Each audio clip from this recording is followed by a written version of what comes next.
In one of two ACC-SEC matchups, we've got the Belk Bowl on December 30th in Charlotte, featuring a couple mid-level conference teams in Mississippi State who finished 4-4 in the SEC, and also North Carolina State, also 4-4 in the ACC. We bring in Mike McDaniel from inside the ACC to help us out on this one. And what really jumped out to me, Mike, in preparing for this one, Dave Doeren, and this is pretty much spells North Carolina State's status here. He is 2-21 against teams with winning records. North Carolina State basically beats the teams they're supposed to beat. They lose to the teams they're supposed to lose to. Yeah, it seems like they're just a middle-of-the-road ACC team, which is fine at NC State, that has all of a sudden just really become a basketball school. I remember seeing NC State play early 2000s when Phillip Rivers was the quarterback, and they really haven't been that good of a team since. They're a team that struggled, with consistency. And Dave Doeren coming into NC State, they've kind of figured out a way to, reestablish some positive momentum. And, they're a good team every year, not a great team, but, there are some things to be said for that. They'll always recruit well. They'll win the games they're supposed to win, and they'll always get themselves into some decent bowl games. So, if you're an NC State fan, you're at a basketball school, you have to be happy with at least the stability of the program as it's currently constituted. There's a reason to watch this game, unless you're a football junkie like me, watches as many as he can. It's about the quarterback position. And for NC State, of course, that's the last game in a pretty good college career for Jacoby Brissett, coming from Florida to NC State, taking over the quarterback duty, really leading this program at that position since falling to 3-9 prior to Dave Doeren and in his arrival to the program. So Jacoby Brissett leading the NC State offense in absence of Matthew Days. Yeah, Matt Days, he missed the last 4 games. He had surgery on his foot. Whenever you lose your leading rusher at the running back position, it's going to be tough. But Jacoby Brissett, despite the absence of Matt Days, has performed particularly well. 2,400 yards passing. He had 19 touchdowns, only 4 interceptions. And he also had 5 rushing touchdowns, ran for 300 yards on his own. And, with NC State, they have such a stable running attack. And, they have 5 rushers that have gone for over 200 yards on the season. So even with Matt Days out, they have a lot of different guys they can turn to running the football. And that's one of the unique things about NC State. It's kind of the next man up in the backfield. And they've established themselves as a very good team running the football. And it's one of those things that, even when you lose your starting running back, it's not like it's the end of the road for you and your team. You have a solid recruiting base, and they've got a lot of guys on the offensive side of the football that can make plays for them. So they didn't really miss a beat, in all honesty. They've still been able to run the ball with some success despite losing Matt Days, which, was a big loss. In the passing game, Mike, of course, we talk about Brissett, 19 touchdowns, only 4 interceptions. Very good number, one that's matched on the other side of the football from Dak Prescott. Jalen Samuels, not a kid that makes huge plays down the field, not a lot of yards per catch, but he's definitely the guy that's most targeted in that offense with 64 catches. David Greenidge, a guy that we talked about in the preseason as being one of the better tight ends in the ACC as well.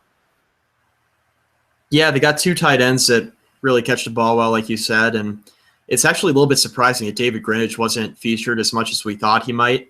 Jalen Samuels has, taken a bulk of the receptions there at the tight end position, catching 64 balls this year for 600 yards and 7 touchdowns. So, Samuels quickly established himself as the go-to guy in NC State's offense. And David Greenidge had a good year as well, but, we weren't necessarily expecting the year for Jalen Samuels that he's had. So, he's been able to establish a good rapport with Jacoby Brissett, and it served them well. Yeah, as you mentioned, Greenidge not as integral a part of the offense as we anticipated, caught like 40 or 45 passes last year, down to 23 this year. Let's flip the script, Mike, and talk about the NC State defense. Pretty serviceable, not outstanding. Gave up a big 56 spot to Clemson.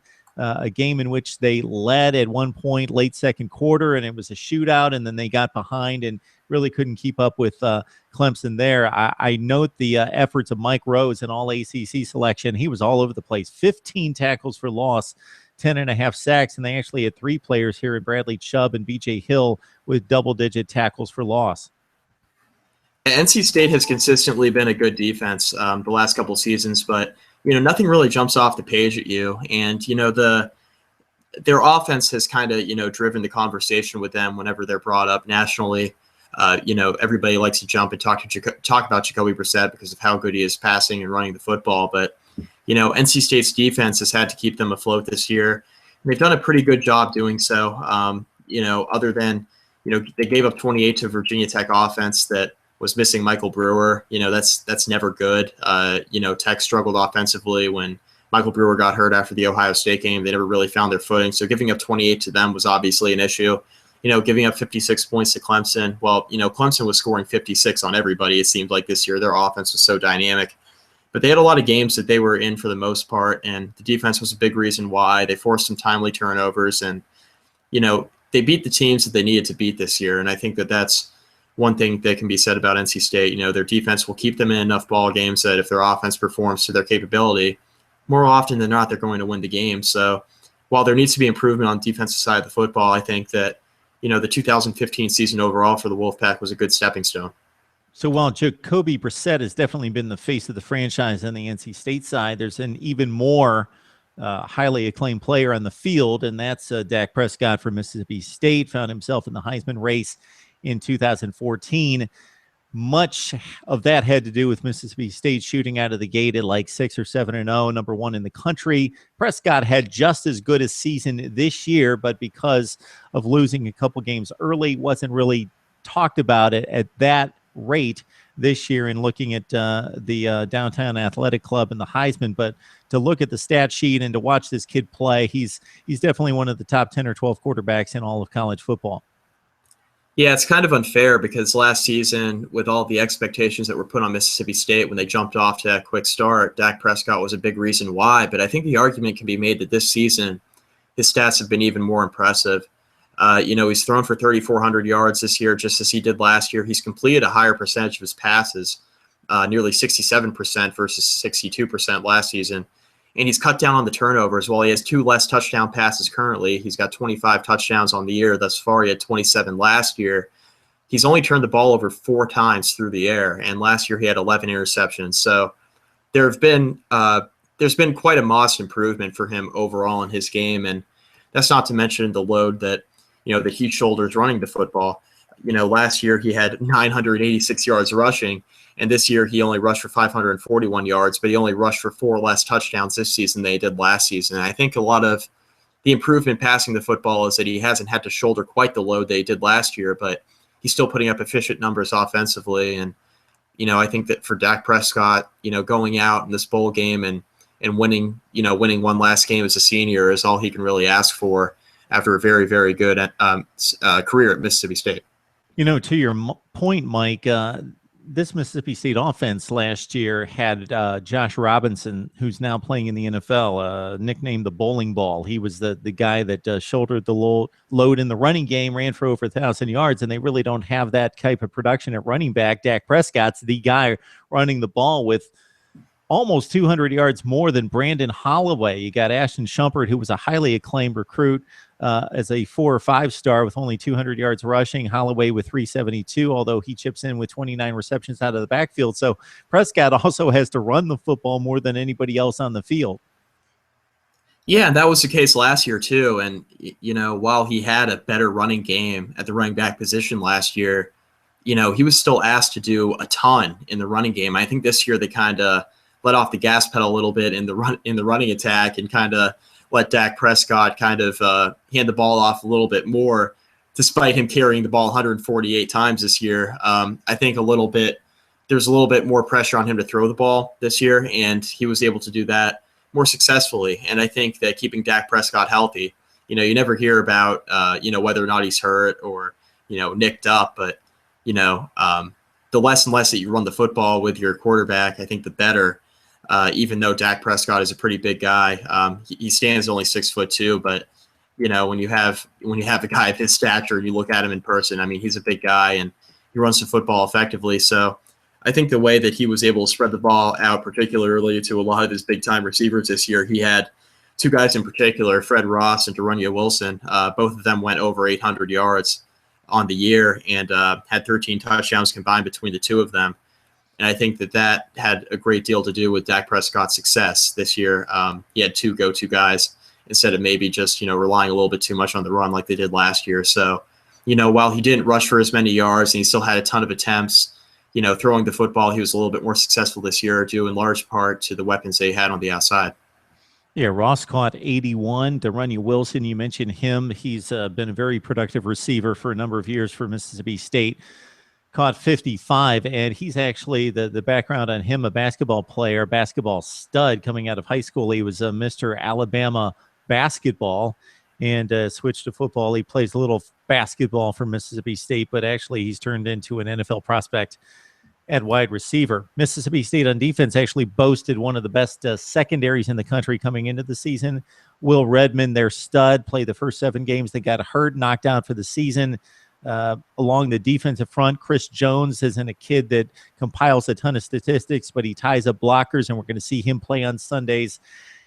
It's not a recruiting class over and over at Mississippi State that you see ranked with the LSUs and Alabamas, but they're still roughly in that top 20 range. So a lot of talented players, especially on defense. Richie Brown, 101 total tackles, 12 tackles for loss. A lot of productive players on defense for Mississippi State. So they will run to the football and hit you. Yeah, and they were ranked 58th in the country this year in total defense. And while they gave up over 388 yards per game, their defense was never the reason why they lost. I mean, this is a very solid SEC defense. And when you consider that all the talent in the SEC, like you mentioned, recruiting-wise, for Mississippi State to consistently have a top 20 or top 25 class, it means that they're getting a lot of athletes. And Dan Mullen has done a great job, especially over the last couple seasons, coaching up those athletes on the defensive side of the football. So while Mississippi State may not have the best defense in the SEC, they're no slouch, and they'll bring it. And Jacoby Brissett and NC State, they're going to have their hands full dealing with a defense that, that swarms to the ball and plays better than you would expect, even for an SEC team. And for those of you who haven't seen Mississippi State play this year, also look out for A.J. Jefferson on the defensive side with 5 sacks and 13.5 tackles for loss. Weston Graves, their field goal kicker, doesn't miss often at 14 for 17. So, Mike, do you have a feel for this one with NC State taking on Mississippi State? Yeah, I like Mississippi State to win this game just because I think they're more balanced offensively. I know that sounds crazy considering Jacoby Brissett and the running backs that he had, the running backs that NC State has, but Mississippi State, the way they run their offense, they're very comfortable in their system. And I think what we've seen at times out of NC State, they kind of stalled out a little bit offensively this year. They have a very good offense still, but, at times they've stalled out, particularly in the Virginia Tech game, where Jacoby Brissett did not necessarily play up to his capability against a good Virginia Tech defense. But I think the argument can be made that even though, Virginia Tech's defense ranks higher in total defense, Mississippi State has a defense with better athletes than the Hokies do. For that one lone reason, I'm going to take Mississippi State. I think that they're on the defensive side of the football, they're more sound than NC State. Both of these offenses can score. We know that. But this will be a very good bowl game, and it'll be highly contested and competitive. But with Mississippi State's defense, I'm going to take them to win the football game just because I think they'll make one more stop. And I think that's going to be a theme for a lot of the ACC bowl games this year. It's going to be either high scoring or defensively contested, and which team can come up with the key turnover at a key point in the game is going to end up deciding who wins, the final outcome and who wins the game. And I'd like Mississippi State to win just because of Dak Prescott. It's his final game. Dan Mullen always has them well coached on both sides of the football, and the Bulldogs defense is extremely sound, so I like them to win. Yeah, I think these Mississippi State wide receivers, Fred Ross, and especially the size of Darunya Wilson, is going to be a tough matchup for NC State, and also defensively Mississippi State. I just think they have playmakers all over the place and have the speed and NFL talent to really make it difficult on Jacoby Brissett. Expect a good game, but I like Mississippi State to win this game by maybe 10 to 14 points, something in that range. Mike McDaniel from Inside the ACC helping us break down the Belk Bowl, Mississippi State, NC State, the ACC, and the SEC getting together. Thanks, Mike. All right. Thanks, Mark.